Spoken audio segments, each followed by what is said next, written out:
Hello friends, எல்லாருக்கும் வணக்கம்.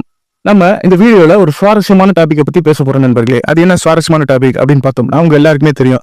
மகாபாரத காலகட்டத்திலையும் சரி, மகாபாரத போர்லையும் சரி, தலை சிறந்த வீரர்களா 2 பேர் மட்டும் தான் இருக்காங்க ஃப்ரெண்ட்ஸ். அது யாருன்னு பார்த்தோம்னா, பாண்டவர்கள்ல 2வது சகோதரனான பீமசேனனும் 3வது சகோதரனான அர்ஜுனனும் தான். வாயுமைந்தனான பீமனும் இந்திரனின் மகனான அர்ஜுனும் தான் தலை சிறந்த வீரர்களா மகாபாரத போர்ல தங்களோட திறமையை வெளிப்படுத்துறாங்க ஃப்ரெண்ட்ஸ். அப்படி இருக்கும்பொழுது பீமனுக்கு பல்வேறு புதல்வர்கள் இருக்காங்க. அதுல முதன்மையான மற்றும் சக்தி பெற்ற புதல்வர் யாருன்னு பார்த்தோம்னா கடோத்கஜன். அப்படிப்பட்ட கடோத்கஜன் தன் தந்தையான பீமனையும் சரி, தன் சிற்றப்பா பெரியப்பாவான பாண்டவர்களையும் சரி காப்பாற்றுவதற்காக போரின் 14ஆம் நாள் வீர மரணம் எய்கிறார். அவர் இறக்கும் முன்பே பல்வேறு வீரர்களை கொத்து கொத்தாக கூண்டோடு அழித்து விட்டு தான் அவர் மரணம் தருவாய்க்கே செல்கிறார். அதுவும் சாதாரண மரணம் கிடையாது ஃப்ரெண்ட்ஸ். இந்திரனின் கையில் இருக்கும் வஜ்ரத்திற்கு நிகரான சக்தியை தான் தன் மார்பில் வாங்கி கொண்டு மரணிக்கிறார். அப்படி இருக்கும் பொழுது இந்த தலை சிறந்த புதல்வனான கடோத்கஜன், அது மட்டும் இல்லாம கடோத்கஜன் போருக்கு வர காரணம் என்னன்னு பார்த்தோம்னா அபிமன்யுவை தான் இவங்க சூழ்ச்சி செய்து கொள்றாங்க. யாருன்னு பார்த்தோம்னா கௌரவர்கள், துரோணாச்சாரியர், கர்ணன் மற்றும் ஜெயத்ரதன். அப்படி இருக்கும்பொழுது தன் சகோதரனின் மரணத்தை கேட்ட கடோத்கஜன் பெரினும் சோகத்துல ஆள்றாரு. அப்படி இருக்கும்பொழுது தன் சகோதரனை வதம் செய்த துரியோதனனை நிச்சயமாக பழித்திருக்க வேண்டும், துரியோதனன் மற்றும் அவர்களோடு இருக்கும் பல்வேறு வீரர்களை துவம்சம் செய்ய வேண்டும் அப்படிங்கிற எண்ணத்துலதான் இவர் 14ஆம் நாள் இரவு போர்ல கலந்துக்கிறாரு. அப்படி இருக்கும்போது இந்த பீமனின் மகனான கடோத்கஜனும் சரி, அர்ஜுனனின் மகனான அபிமன்யுவும் சரி ஒருவரை ஒருவர் தாக்கி கொண்டார். அது மட்டும் இல்லாம இவர் போர் செய்தால் என்னவாகும், இவர்கள் இருவருக்கும் போர் வந்தால் யார் வெற்றி பெறுவார், உண்மையிலே இவங்க 2 பேத்துக்கும் போர் வந்திருக்கா இல்ல இது கற்பனை போரா இல்ல மகாபாரதத்துல குறிப்பு இருக்கா அப்படிங்கிறத இந்த வீடியோல நம்ம ஃபுல்லா பார்ப்போம் நண்பர்களே. வாங்க. ஏன் ஒரே வீட்டை சேர்ந்த 2 சகோதரர்கள் போர் செய்தார்கள் அப்படின்னு சொன்னா உங்களால நம்ப முடியல. ஆனா நம்ப முடியாம தான் இருக்கும். ஆனா உண்மையான ஒரு போர் நடந்திருக்கு ஃப்ரெண்ட்ஸ். அது என்னங்கிறது இந்த வீடியோ ஃபுல்லா பார்ப்போம் நண்பர்களே. வாருங்கள். வாழ்க வளமுடன். அனைவருக்கும் தமிழ் வணக்கம். டிங் டிராகன் யூடியூப் சேனல் வாயிலாக உங்கள் அனைவரையும் சந்திப்பதில் மிக்க மகிழ்ச்சி. நம்ம இந்த வீடியோல கடோத்கஜனுக்கும் அபிமன்யுக்கும் ஒரு போர் நடந்தது. அந்த போரில் யார் வெற்றி பெற்றார், எதற்காக அந்த போர் வந்தது அப்படிங்கறத இந்த வீடியோல ஃபுல்லா பார்ப்போம் நண்பர்களே. வாருங்கள். அதற்கு முன்னாடி என் சேனலை சப்ஸ்கிரைப் செய்யாதவர்கள் தயவு செய்து சப்ஸ்கிரைப் செய்யவும், கூட இருக்கும் பெல் பட்டனை பிரஸ் செய்யவும். அப்பொழுதுதான் நான் வெளியின்ற பதிவுகள் அனைத்தும் உங்களுக்கு உடனடியாக வந்து சேரும். வாருங்கள் பதிவிற்குள் சொல்லலாம். இப்ப அர்ஜுனனோட மகனான அபிமன்யு எடுத்துக்கிட்டோம்னு பார்த்தோம்னா, அவர் அர்ஜுனனுக்கும் கிருஷ்ணனின் தங்கையான சுபத்திரத்திற்கும் மகனாக பிறக்கிறாரு. ஒரு வகையில கிருஷ்ணன் இவருக்கு தாய்மாமா தான். பிளட் ரிலேஷன் பார்த்தோம்னா கிருஷ்ணனும் பலராமரும் அபிமன்யுவோட தாய்மாமன். அது மட்டும் இல்லாம சந்திர குலத்துல இவர் தான் சிறந்த வீரரா விளங்குறாரு. யாருன்னு பார்த்தோம்னா பாண்டவர்கள்ல 3வது சகோதரனா இருக்கிற அர்ஜுனனுக்கும் சுபத்திரைக்கும் பிறந்த மகன் தான் இந்த அபிமன்யு. இவர் சந்திரகுலத்தோட வாரிசு. அது மட்டும் இல்லாம பல்வேறு வீரர்களை போர்ல வெற்றி பெற்றிருக்காரு. குறிப்பா துரியோதனன் மகன் மற்றும் துச்சாதனன் மகனா போர்ல கொண்டிருக்காரு. அதற்கான காரணம் என்னன்னு பார்த்தோம்னா, துரியோதனன் மகனுக்கு தான் பலராமரோட மகளான வட்சலாவை திருமணம் செய்து வைக்கிறதா நிச்சயிக்கப்பட்டிருந்துச்சு. கௌரவர்களுக்கும் யாதவர்களுக்கும் திருமண உறவு அங்க நடைபெற இருந்துச்சு. அதுல கடோத்கஜன் சூழ்ச்சி செய்து அந்த மகளை யாரு பலராமரோட மகளை கடத்தி கொண்டு வந்து அபிமன்யுவுக்கு கல்யாணம் முடிச்சு வச்சாங்க. அந்த போர்னான ரீசனுக்காக தான் இங்க ஒரு போரே வந்திருக்கு. அந்த கல்யாணத்துல வந்த சண்டை தான் இங்க போர்ல முடிவு பெறுது. யாரு அபிமன்யு துரியோதனன் மற்றும் துச்சாதனன் மகன்களை வதம் செய்யறாரு. அது என்ன காரணம் அப்படிங்கிறத நம்ம வேற ஒரு வீடியோல ஃபுல்லா பார்ப்போம் நண்பர்களே. அது மட்டும் இல்லாம இந்த பொண்ணுக்கும் இந்த அபிமன்யுக்கும் என்ன சம்பந்தம், பலராமரோட மகளை தான் அபிமன்யு திருமணம் செஞ்சிருக்காரா, அபிமன்யுக்கு விராட தேசத்து இளவரசியான உத்திரைக்கு தான் திருமணம் நடந்துச்சு அப்படிங்கிற கதையெல்லாம் இருக்கும். ஆனா அபிமன்யுக்கு 2 திருமணம் நடந்திருக்கு ஃப்ரெண்ட்ஸ். இது அர்ஜுனன் தன் மகனுக்கு வீரத்தை பரிசாற்றுவதற்காகவும் அவன் பல்வேறு தேசங்களோட நட்புறவா இருக்க வேண்டும் என்பதற்காகவும் இப்படி திருமணம் செய்து வச்சிருக்காங்க. இதுதான் உண்மை. இதுல மாற்று கருத்தும் கிடையாது, வேற எந்த உள்நோக்கமும் கிடையாது ஃப்ரெண்ட்ஸ். இப்ப நம்ம வீடியோக்குள்ள தொடர்ந்து போலாம்.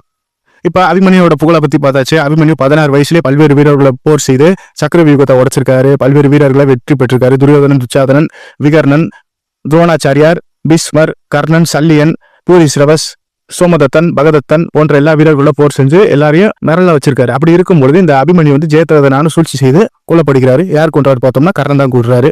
இவரோட மரண வேதையிலிருந்து விடுவிக்கிற என்பதற்காகவே. அப்படி இருக்கும்போது அபிமன்யு இறந்து போறாரு. அதே போல கடோத்கஜன் 14ஆம் நாள்ல போர்ல கலந்துக்கிட்டு பல்வேறு அக்ரோனி சேனைகளை காலி செய்யறாரு. குறிப்பா துரியோதனனை சிறைப்பிடிக்கிறாரு.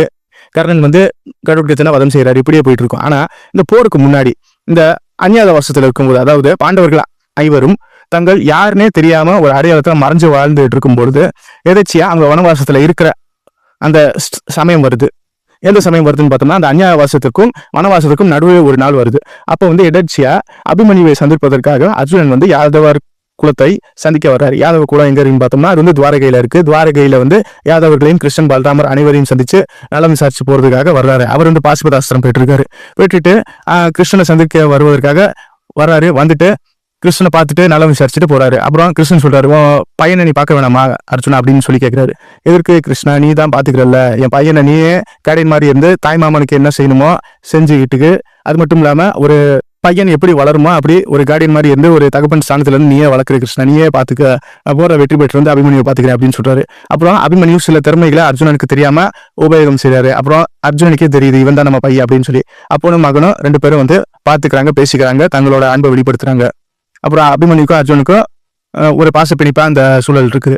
அப்படின்னு போயிட்டு இருக்கும் பொழுது அர்ஜுனன் வந்து தன்னோட மகனை வந்து விட்டுட்டு கிளம்புறாரு. அவர் வந்து விராட தேசத்தை நோக்கி கிளம்புறாரு. அப்படியே அர்ஜுனனை பின்தொடர்ந்து அபிமன்யுவும் அவனோட அம்மாவான சுபத்திரையும் காட்டுக்கு போறாங்க. காட்டுக்கு போற வழியில அவங்க வந்து இடுமன் குகை, இடுமன் பிரவேசிக்கிற ஒரு மாயக்காடு, அந்த காடை நோக்கி தான் அவங்க போறாங்க. போகும்பொழுது இந்த காட்டுல வந்து மனிதர்கள் வாடை, அப்புறம் மனிதர்கள் நடமாட்டம் அதிகமா இருக்கு, மனிதர்கள் வர்றாங்க அப்படிங்கிற அறிகுறி வந்து அந்த காட்டுல இருக்கிற ராட்சசர்களுக்கு தெரியுது. ராட்சசர்கள் வந்து இடுமனின் மருமகனான கடோத்கஜனிடம் தெரிவிக்கிறாங்க. இடுமன் ஆல்ரெடி இறந்துட்டாரு, அதெல்லாம் உங்களுக்கு தெரியும். இப்ப கடோத்கஜன் யாரு நம்ம ஏரியாக்குள்ள வர்றாங்க, யார் அந்த பசங்க அப்படின்னு சொல்லி பார்க்கலாம் அப்படின்னு சொல்லி கடோத்கஜன் வந்து அபிமன்யு எதிரில் போய் நிற்கிறாரு. அபிமன்யு எதிரில் போய் நிற்கும் போது கடோத்கஜன் ஒரு 7 அடி 8 அடி கிட்ட ஹைட்டா நிற்கிறாரு. அதே மாதிரி அபிமன்யு ஒரு 16 வயசு பையன், சின்ன பையனா நிற்கிறாரு. யார்ப்பா நீ, எதுக்கு இந்த காட்டுக்குள்ள வந்திருக்க, இந்த காட்டுக்குள்ள மனுஷங்க இருக்கக்கூடாது, உன்னை பார்த்தா நல்ல பையனா, நல்ல குடும்பத்து பையனா தெரியுது, தயவு செஞ்சு இங்க இருந்து போயிரு, இல்லைன்னா நான் ஒண்ணு பண்ண மாட்டேன், என் கூட இருக்கிற ராட்சச நண்பர்களும் சரி ராட்சச வீரர்களும் சரி உன்னை வந்து அப்படியே சாப்பிட்டுருவாங்க, அதனால நீ பயந்துட்டு இங்க இருந்து ஓடி போறதா உனக்கு நல்லது அப்படின்னு சொல்லி அவரை சொல்றாரு. அப்புறம் சுபத்திரியும் வாப்பா போயிடலாம் அப்படின்னு சொல்லி எவ்வளவு சமாதானப்படுத்துறாரு. இப்பதான் அர்ஜுனனை பார்த்துட்டு வந்தோம், எங்க அப்பாவான அர்ஜுனன் எவ்வளவு வீரமா இருக்காரு, அப்புறம் இந்த ராட்சசர்களுக்கு பயந்து போகணுமா, அப்படி போனா நம்ம எப்படி குருஷேத்திர போர்ல கலந்துக்கிட்டு அந்த கௌரவர்களையும் சரி அந்த கௌரவ வீரர்களையும் சரி எப்படி வெற்றி பெறுறது அப்படிங்கிற பேச்சுவார்த்தை அவங்களுக்கும் சுபத்திரிக்கும் நடக்குது. இப்படியே போயிருக்கும்போது இவன் அர்ஜுனன் அப்படின்னு சொல்ற ஒற்றை வார்த்தைக்காக அர்ஜுனன் தான் இவனோட அப்பா அப்படிங்கிறத கன்ஃபார்ம் பண்ணிக்கிட்டாரு. யார் கன்ஃபார்ம் பண்ணிக்கிறார் பார்த்தோம்னா கடோத்கஜன் கன்ஃபார்ம் பண்ணிக்கிட்டாரு. ஓ நம்ம சித்தப்பா பையன் தானா இவன், சரி இவன்கிட்ட விளையாடலாம் அப்படின்னு சொல்லி கடோத்கஜன் வந்து பாக்குறாரு. சரிப்பா, உங்க அப்பா அர்ஜுனனா பெரும் வீரன் தான், நான் வந்து ஒரு மாய ராட்சசன், என்கிட்ட மாயாஜால சக்தியும் சரி இலியூஷனும் சரி, ஒரு மனுஷனை வந்து நிலை குலைக்கிற அளவு விஷமும் சரி சக்தியும் சரி பல்வேறு அஷ்டமா சித்திகளையும் நான் பெற்று வச்சிருக்கேன். நான் வந்து ஒரு மாய ராட்சசன், என்னை மீறி இந்த காட்டை நீ கடந்து போக முடியாது, உங்க அப்பாவை நீ பார்க்கவும் முடியாது, அதனால இங்க இருந்து திரும்பி துவாரகைக்கே போயிரு, அதான் உனக்கு நல்லது அப்படின்னு சொல்லி மறுபடியும் எச்சரிக்கை கொடுக்குறாரு யாரு, கடோத்கஜன். அப்புறம் அபிமன்யுக்கு கோவம் வந்துருச்சு. இப்படி அர்ஜுனோட மகனானா கிருஷ்ணனின் மருமகனானா உன்னை பார்த்து பயந்து ஓடணுமா, நீயே ஒரு ராட்சசன், உனக்கு சக்திகள் இருக்கலாம், ஆனா என் வில்வித்தைக்கு முன்னாடி எதுவுமே செல்லுபடி ஆகாது அப்படின்னு சொல்லி ஏளனமா பேசி கடோத்கஜனை தாக்க போறாரு. தாக்கும் பொழுது சுபத்திரையை தடுத்து பாக்குறாங்க. அபிமன்யுவை எவ்வளவோ முயற்சித்தோம், ஒன்றும் பண்ண முடியல, 2 பேருக்கும் போற ஆரம்பிக்குது. அபிமன்யு கோமா தான் தாக்குறாரு. ஆனா கடோத்கஜன் வந்து சின்ன பையன், நம்ம சித்தப்பா பையன், தம்பி தான் அப்படின்னு சொல்லி விளையாட்டா தாக்குறாங்க. இப்படி தாக்கிட்டு இருக்கும்பொழுது அர்ஜுனனோட மகனான அபிமன்யு வில் வித்தையில பிரயோகம் செய்யறாரு. தன்னோட உள்ள அனைத்து அஸ்திரங்களையும் வைத்து கடோத்கஜன் கிட்ட போர் போடுறாரு. வர்ணாஸ்திரம், வாயுஸ்திரம், அக்னி அஸ்திரம், அது மட்டும் நம்ம எண்ணற்ற அஸ்திரம், கிருஷ்ணன்கள் கற்றுக் கொடுத்த அஸ்திரம், அர்ஜுனன் கற்றுக் கொடுத்த அஸ்திரம் எல்லாத்தையும் யூஸ் பண்ணி போர் பண்றாங்க. அர்ஜுனன் எவ்வளவோ கத்துக் கொடுத்த அஸ்திரமும் கடோத்கஜன் மாதிரி செல்லுபடி ஆகல. ஏன்னு பார்த்தோம்னா கடோத்கஜன் ஒரு மாயாவி. எவ்வளவுதான் அபிமன்யு தந்திரமா அம்பு விட்டாலும் அதை வந்து தன்னோட மாய சக்தியால கடோத்கஜன் வந்து முறியடிச்சிடுறாரு. அப்புறம் கடோத்கஜன் எவ்வளவோ ட்ரை பண்ணியும் அபிமன்யுவோட எஃபெக்ட் தடுத்த முடியல. சரி இவனை எப்படியே விட்டுட்டா டயர்ட் ஆயிடுவாப்ல அப்படின்னு சொல்லிட்டு மறுபடியும் வால் சண்டைக்கு, கோடா சண்டைக்கு, ஈட்டி சண்டைக்கு அதிகோல் இருக்கிறாங்க கடோத்கஜன். சரி அவனை விளையாட்டா ட்ரை பண்றான். ஆனா கடோத்கஜனால சமாளிக்க முடியல, அபிமன்யுவால சமாளிக்க முடியல. ஆனா கடோத்கஜன் இவனோட பெரிய பையன், கொஞ்சம் சக்தி அதிகமா இருக்கிற காரணத்தினால அபிமன்யுவை ஈஸியா வந்து டிஃபெக்ட் பண்ணிடுறாரு. இருந்தாலும் அபிமன்யு கிவ் அப் கொடுக்கல, அதாவது விட்டு கொடுக்கல. இருந்தாலும் தொடர்ந்து போர் பண்ணிக்கிட்டே இருக்காங்க. இப்படியே இவங்க 2 பேருக்கான சண்டை வந்து நெடுநேரமா நடந்து கொண்டு இருக்கிறது. உத்திரையும் பாக்குறாங்க, சுபத்திரையும் பாக்குறாங்க. அது மட்டும் இல்லாம இங்க கடோத்கஜனோட அம்மாவான, அதாவது பீமனின் மனைவியான இடும்பியும் பாக்குறாங்க.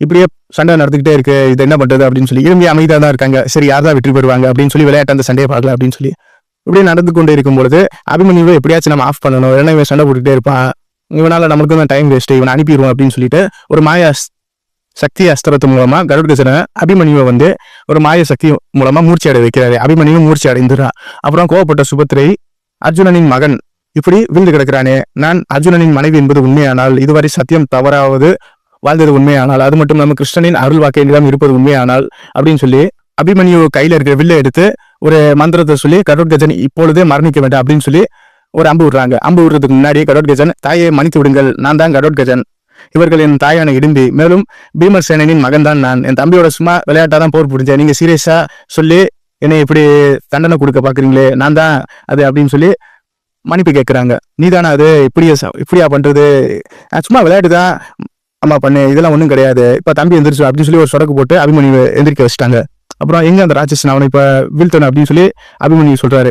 அது ராட்சசன் கிடையாதுடா, உன் அண்ணன் தான், பீமனோட மகன் தான் அப்படின்னு சொல்றாரு. அப்புறம் 2 பேரும் எங்க அண்ணனா பீமனோட மகனா நீ, கடோத்கஜன் அபிமன்யு 2 பேரும் அண்ணன் தம்பி உறவுல தங்களோட அன்பை வெளிப்படுத்தி பாசத்தை வெளிப்படுத்தி பேசிக்கிறாங்க. இப்போ கௌரவர்கள் அளிக்கனாதான் நம்மளோட முதன்மை திட்டம், நான் எங்க அப்பாவுக்கு ஹெல்ப் பண்ணணும் அப்படின்னு தான் சொல்றேன் அப்படின்னு சொல்றாரு அபிமன்யு. சரி 1 வருஷம் கழிச்சு நீ போய் பாரு, அப்புறம் உங்க அப்பாவை ஹெல்ப் பண்ண அப்படின்னு சொல்லி 2 பேரும் பிரிஞ்சு போறாங்க. ஏதாச்சும் ஹெல்ப் பண்ண கேளு, அண்ணன் இருக்கேன் அப்படின்னு சொல்லி அவனை வழி அனுப்பி வைக்கிறாங்க. இதான் அபிமன்யுக்கும் கஜனுக்கும் நடந்த ஒரு விளையாட்டான போர். இந்த வீடியோ பத்தி உங்க கருத்துக்களை தெரிவிக்கவும், மேலும் என் சேனலை சப்ஸ்கிரைப் செய்யவும். நன்றி, வணக்கம். ஓம் நம சிவாய.